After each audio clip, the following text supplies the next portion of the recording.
Vamos falar agora, pessoal, de ordem social. Quando a ordem social ela é composta por todos esses temas aqui, né? Que é a seguridade social, educação, cultura, desporto, ciência, tecnologia, inovação, comunicação social, meio ambiente, família, criança, adolescente, jovem, idosos, índios.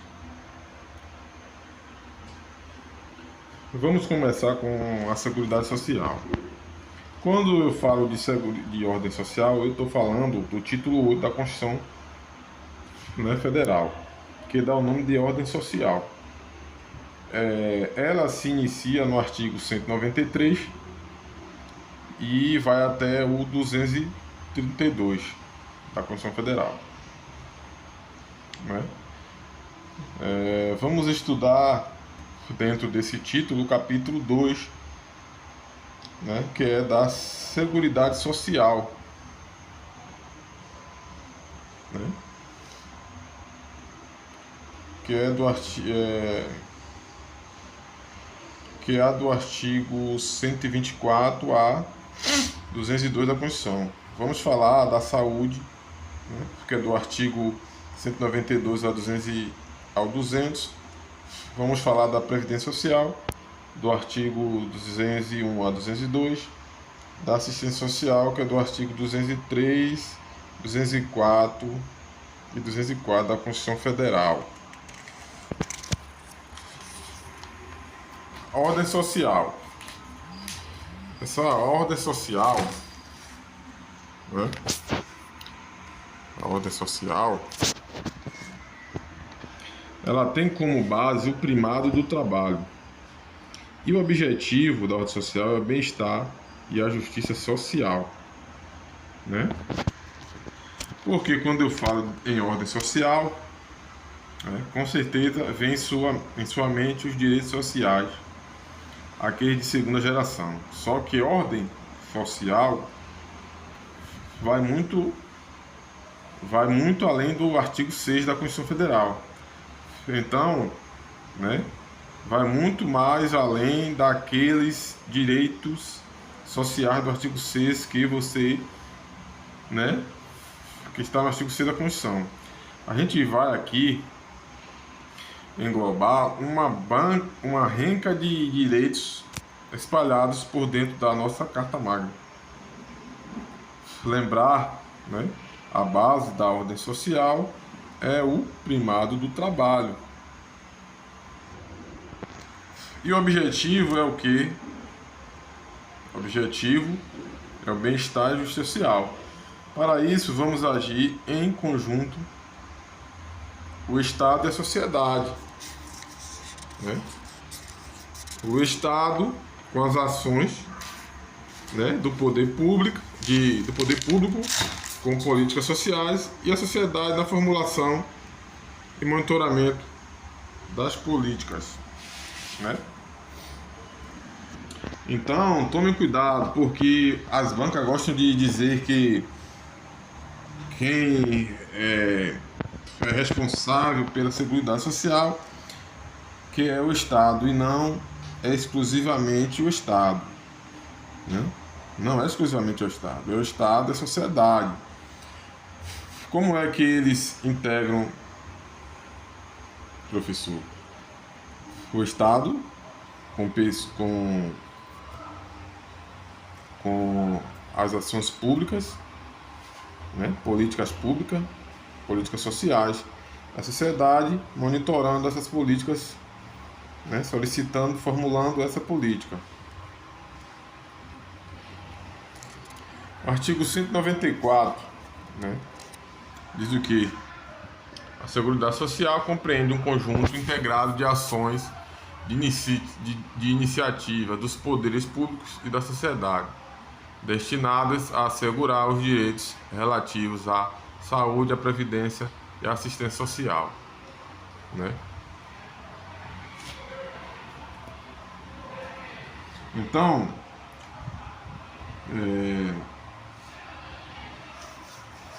Seguridade Social, o que você deve levar para sua prova é formada por Previdência Social e Assistência Social, né? Seguridade Social é formado pelo quê? A Previdência Social, direito para quem contribui, né?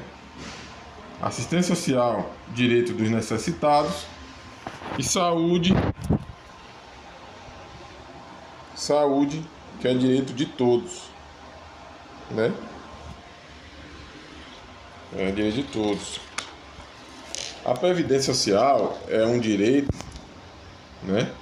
E ele é para quem contribui, pessoal. É diferente da assistência social, que é trazida para os necessitados. E ainda muito mais diferente da saúde, saúde, que é para todos. A saúde é direito de todos, independentemente de contribuição. Já a Previdência Social tem, né, um caráter contributivo. E a assistência social só é para os necessitados. Conceito doutrinário aqui embaixo. A Seguridade Social é um sistema de proteção social que visa proteger os indivíduos que estão em situação de vulnerabilidade, respeitam as características de transitoriedade, acompanham as necessidades da sociedade e acompanham as novas demandas.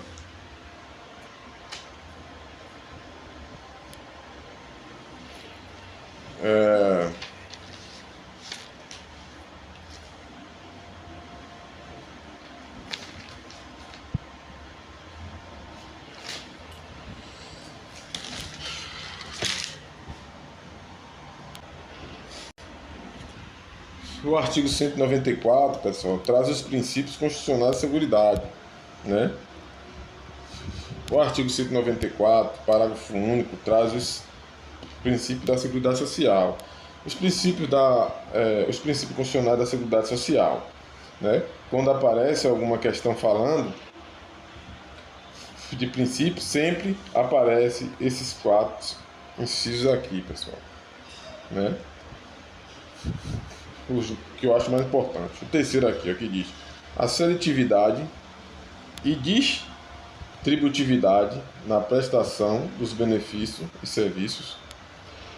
4. A irredutibilidade dos valores dos bens, né?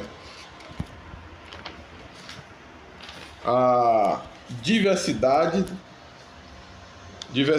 da base de financiamento. E o 7º, o caráter democrático e descentralizado da administração. Mas vamos ler aqui o restante. Vamos ler aqui o parágrafo 1 também. Compete ao poder público, nos termos da lei, organizar a seguridade social com base nos seguintes objetivos. Princípios constitucionais da seguridade. Primeiro, universalidade da cobertura e do atendimento. 2. Uniformidade e equivalência dos benefícios e serviços às populações urbanas e rurais. Seletividade e distributividade na prestação dos bens e serviços. E irredutibilidade do valor dos benefícios.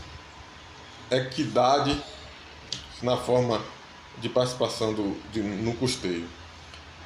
Diversidade da base de financiamento, identificando-se em rúbricas contábeis específicas para cada área as receitas e as despesas vinculadas a ações de saúde, previdência e assistência social, preservando o caráter contributivo da previdência social. 7. O caráter democrático e descentralizado da administração mediante gestão quadripartite, com participação dos trabalhadores, dos empregadores, dos aposentados e do governo nos órgãos colegiados, né? Observação, pessoal, lembrando que essa gestão é quadripartite. As provas costumam falar que é tripartite. Não é, é quadripartite. Por quê? porque aqui entra trabalhador, empregados,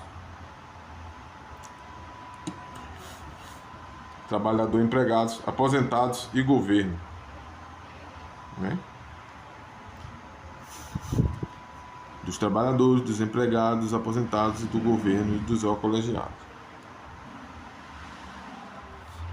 Aqui, pessoal, vamos falar agora do financiamento da Seguridade Social. Financiamento da Seguridade Social é o artigo 195 da Constituição Federal. Fala que a Seguridade Social será financiada por toda a sociedade de forma direta e indireta, nos termos da lei, mediante recursos provenientes dos orçamentos da União, dos Estados, do Distrito Federal e dos municípios, e das seguintes contribuições sociais. Aqui, ó. 1. Do empregador, da empresa e da entidade a ela equiparada na forma da lei. 2. Do trabalhador e dos demais segurados da Previdência Social, podendo ser adotadas alíquotas progressivas de acordo com o valor do salário de contribuição, não incidindo contribuição sobre aposentadoria e pensão concedidas pelo regime geral de Previdência Social, sobre a receita de concursos de prognósticos, que é loteria e sorteios, do importador de bens ou serviços do exterior ou de quem a lei a fez equiparar. Em todas essas hipóteses acima, há contribuição para a Seguridade Social.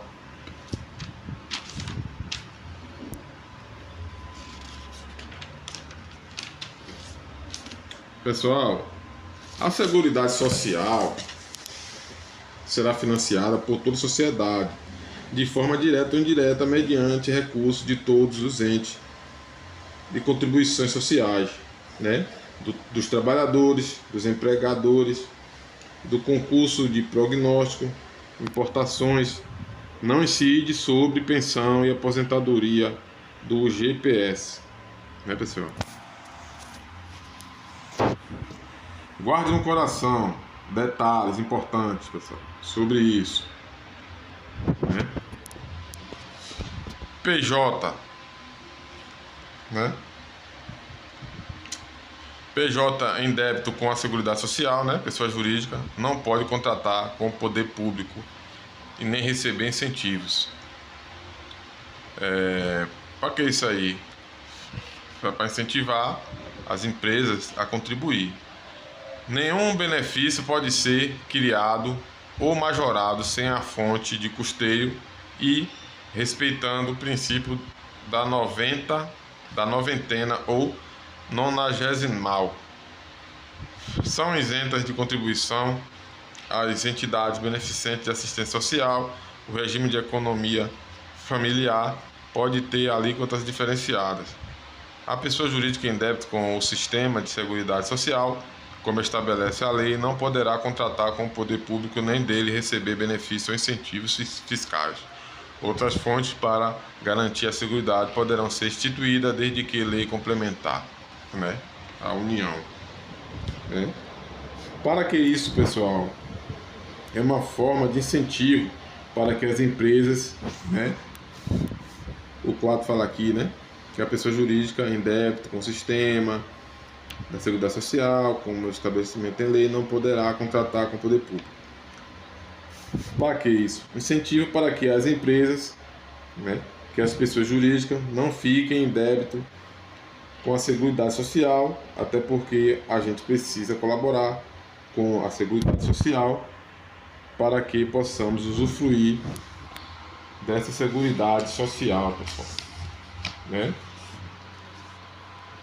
Fio 2 aqui, nenhum benefício pode ser criado ou majorado sem a fonte de custeio. Por quê? Porque para eu falar em Seguridade Social, para eu falar em benefício, eu tenho que saber da onde vai esse benefício.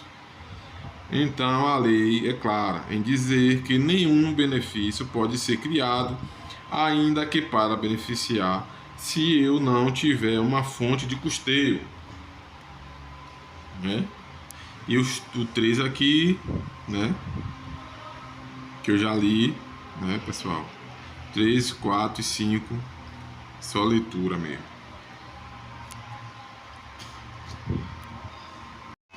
O artigo 96, no artigo 96, né? A letra da lei fala assim: a saúde é direito de todos e dever do Estado, garantido mediante políticas sociais e econômicas que visem a redução do risco de doença e de outros agravos e ao acesso universal e igualitário às ações e serviços para a sua promoção, proteção e recuperação. Pessoal, a saúde é direito de todos e dever do Estado. Na prova eles gostam de inverter e falar a saúde é dever do Estado. Eles gostam de inverter. A saúde é direito do Estado e dever de todos. Né? Cuidado, né? A saúde é dever. A saúde é direito de todos e dever do Estado. Eles gostam de botar que a saúde é direito do Estado e dever de todos. Tem que tomar cuidado, né? Todos têm direito à saúde, independente de contribuição, inclusive o estrangeiro. Né? A saúde independe de contribuição. Objetivos da política da saúde, né? É caráter preventivo, redução do risco de doença, garantir o acesso universal, todas as pessoas terão acesso igualitário, obrigação, tratamento isonômico. Artigo 97 diz: são de relevância pública as ações e serviços de saúde, cabendo ao poder público dispor nos termos da lei sobre a regulamentação, fiscalização e controle, devendo sua execução ser feita diretamente ou através de terceiros e também por pessoa física ou jurídica de direito privado.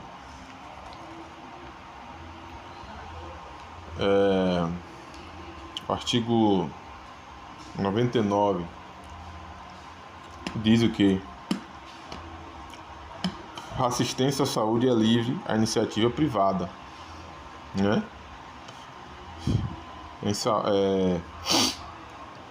O artigo 99 em saúde, né? Acho que é um dos mais importantes, o artigo 99. Por quê?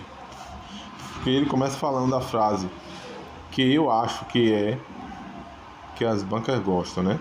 Falam assim: assistência à saúde é livre à iniciativa privada.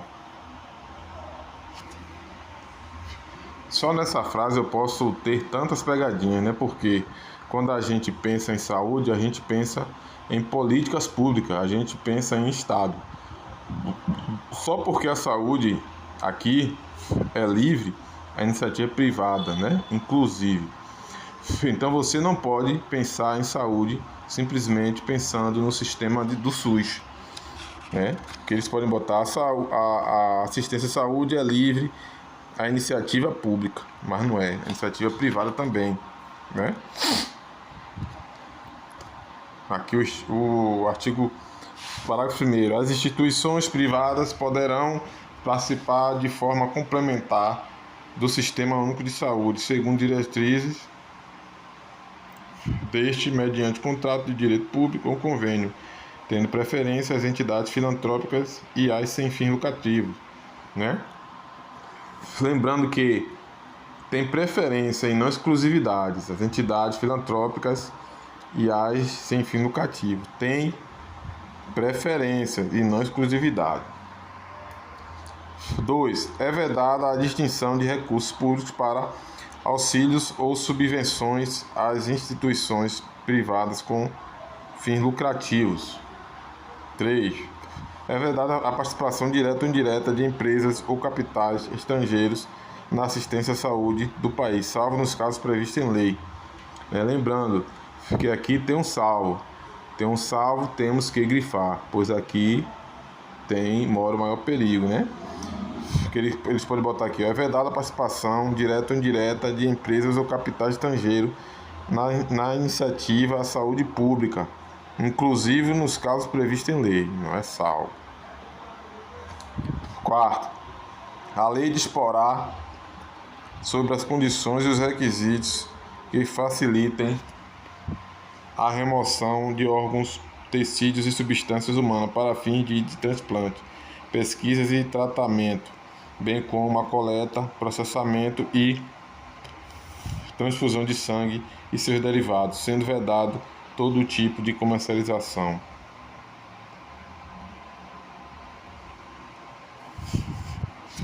Aqui, pessoal, guarde no coração aqueles detalhes sobre a saúde. Primeiro, saúde, direito de todos, dever do Estado. Observar os princípios mínimo existencial e da reserva do possível. 2. Compete ao SUS a vigilância sanitária e epidemiológica. 3. A responsabilidade para a saúde é solidária entre a União, Estado, Distrito Federal e municípios. 5. Programa Mais Médico é constitucional. Pessoal? Lembrar, o Programa Mais Médico é constitucional.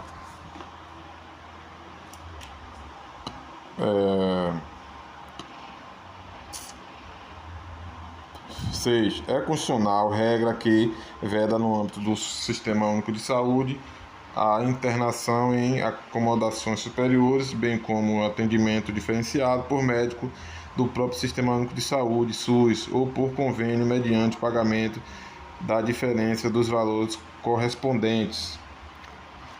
Aqui, pessoal, é inconstitucional a regra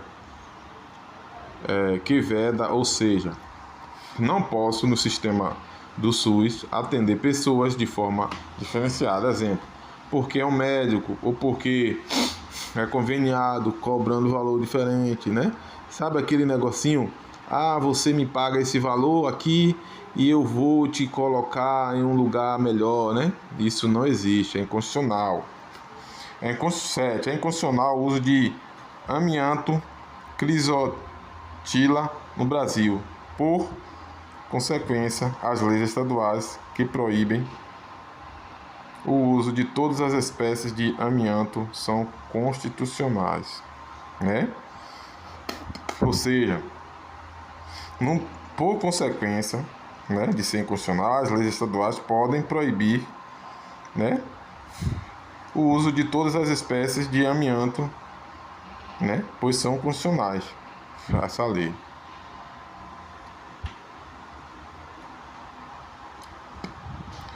O artigo 198, É muito importante esse artigo, que ele foi emendado em 2022, tem que ficar ligado, Ele trouxe o parágrafo 7º, 8º, 9º, 10º, 11 até o 15. Tem que ler esses parágrafos, pessoal, que podem cair na prova, porque é novidade, Então tem que ler. Pegue lá a Constituição e lê, pessoal,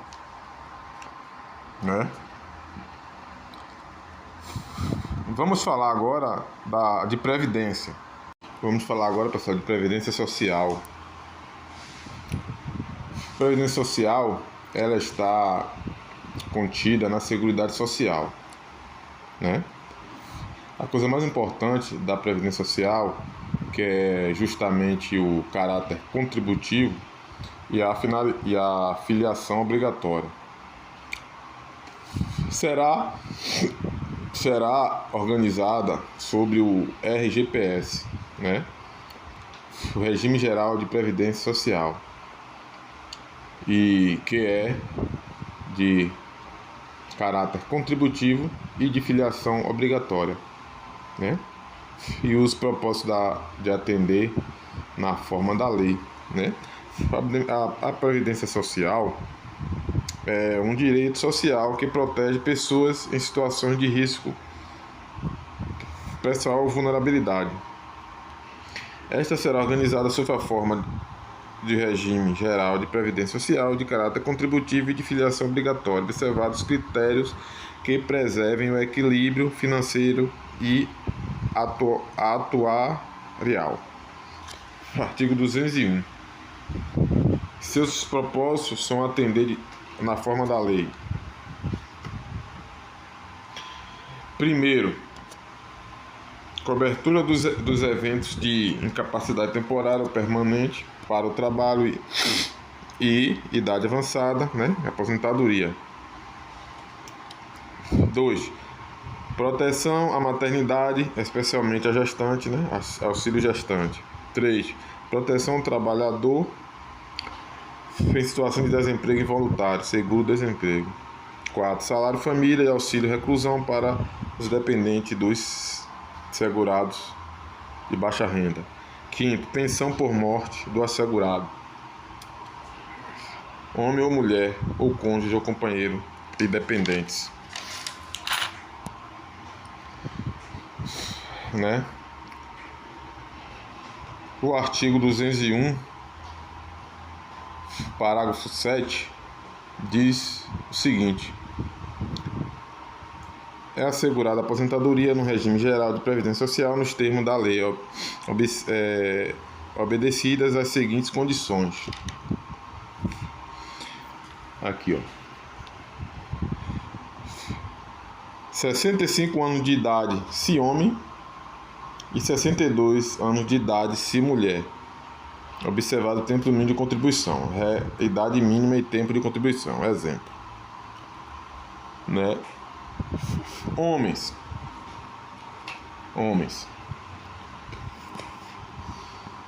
se for regra urbana, homem 65 anos de idade se homem, 65 anos de idade se homem e 20 anos de contribuição. 62 anos se mulher e 15 de contribuição mínimo, né? E se for rural,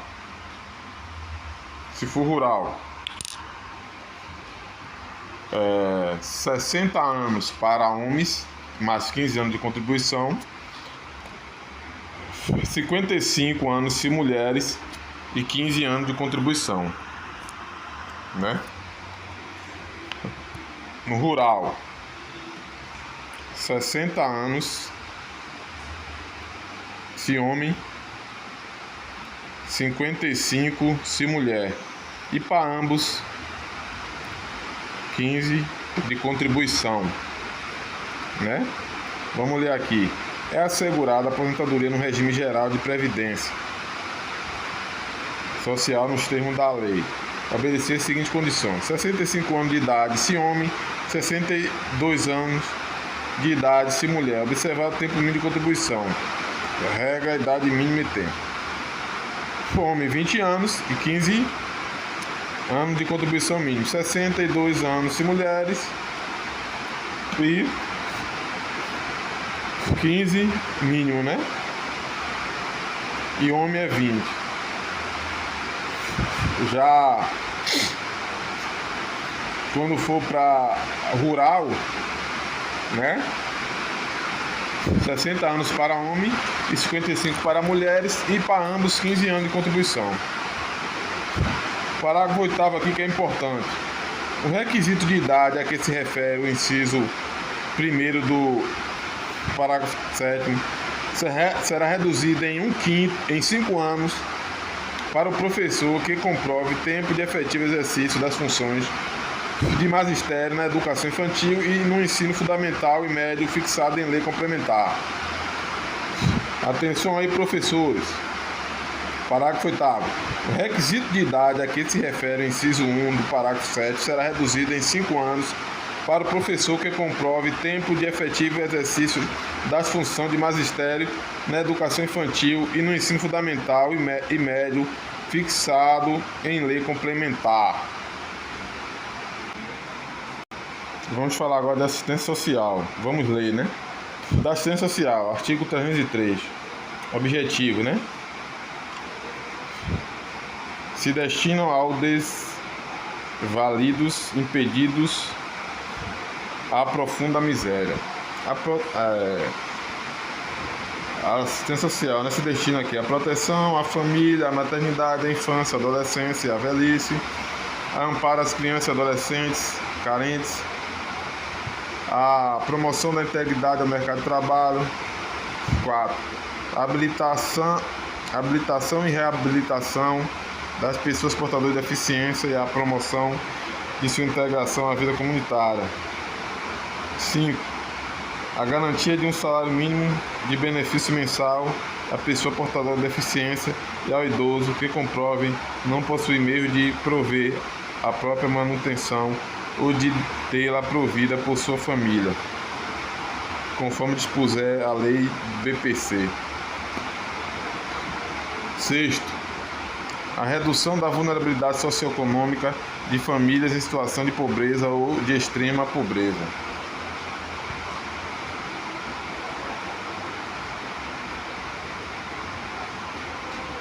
É isso aí, pessoal. Assistência social, do artigo 3 a 24, está destinado ao que? Necessidade, independentemente de contribuição, benefício de prestação continuada, que é o BPC. Para o BPC, tal qual transporte gratuito, deve-se possuir idade mínima de 65 anos. E estrangeiro residente no país tem direito a assistência social também, pessoal. Lembre-se desses artigos aí, pessoal, de estudar esses artigos aí.